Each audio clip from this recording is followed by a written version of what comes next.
નમસ્કાર, આપ જોઈ રહ્યા છો નેશન પ્લસ ન્યૂઝ. હું છું આપની સાથે હેતલ વગર.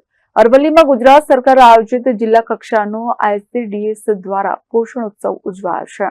અરવલ્લીમાં ગુજરાત સરકારના આરોગ્ય અને પરિવાર કલ્યાણ વિભાગ અને અરવલ્લી જિલ્લા ICDS વિભાગ દ્વારા મોડાસા શહેરના ડોક્ટર આંબેડકર ભવન હોલ ખાતે જિલ્લા કક્ષાનો અરવલ્લી જિલ્લા પંચાયતના પ્રમુખ પ્રિયંકાબેન ડામોરની અધ્યક્ષતામાં પોષણ ઉત્સવ 2024 અંતર્ગત પૌષ્ટિક વાનગી સ્પર્ધાનો કાર્યક્રમ યોજાયો હતો, જેમાં જિલ્લા અધિક કલેક્ટર ICDSના મુખ્ય અધિકારી શિલ્પાબેન ડામોર, જિલ્લા આરોગ્ય અધિકારી જયેશ પરમાર, મહાનુભાવો અને આંગણવાડી કાર્યકર બહેનોએ ઉત્સાહભેર ભાગ લીધો હતો.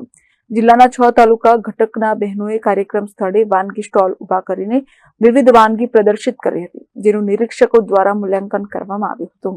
આજે રાજ્ય કક્ષા દ્વારા મહિલા અને બાળ વિકાસ પોષણ ઉત્સવ કાર્યક્રમોમાં જ્યારે આપણા યશસ્વી વડાપ્રધાન નરેન્દ્ર મોદી સાહેબે જ્યારે મિનિસ્ટ ધાન્ય ઉપર ભાર મૂકવામાં આવ્યો છે, તે ધાન્યમાં વધુમાં વધુ ઉપયોગ થાય અને આપણને પૌષ્ટિક આહાર મળે, એ હેતુથી આ પૌષ્ટિક આહારનો કાર્યક્રમ ઉજવવામાં આવ્યો છે.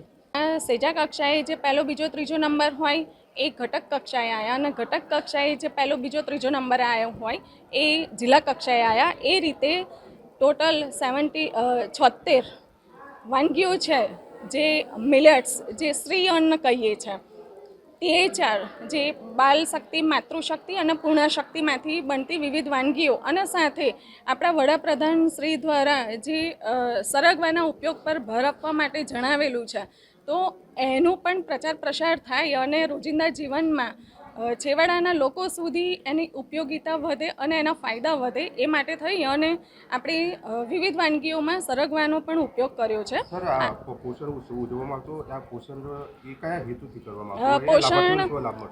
પોષણ ઉત્સવ ઉજવવાનો આપણો મુખ્ય હેતુ એ છે કે અત્યારે આપણે જે ફાસ્ટ ફૂડ તરફ જઈ રહ્યા છે, તો આપણે જોઈ રહ્યા છે કે અત્યારે ઘણા બધા રોગ પણ થઈ રહ્યા છે. તો વડાપ્રધાન શ્રીનું જે સપનું છે સ્વસ્થ ભારત, સુપોષિત ભારત, તો એના માટે થઈ અને ICDS જે અમારો મહિલા અને બાળ વિકાસ વિભાગ છે, તો એમાં વિવિધ પૌષ્ટિક વાનગીઓ નિદર્શન કરી અને જાગૃતતા લાવવાનો એક પ્રયાસ છે. મહેન્દ્ર પ્રસાદ, નેશન પ્લસ ન્યૂઝ, અરવલ્લી. સમાચારોનો સતત અપડેટ મેળવવા માટે અમારી નેશન પ્લસ ન્યૂઝની YouTube ચેનલને સબસ્ક્રાઇબ કરો, બેલ આઇકન દબાવો અને જોડાયેલા રહો ફેસબુક, ઇન્સ્ટાગ્રામ અને ટ્વિટર પર.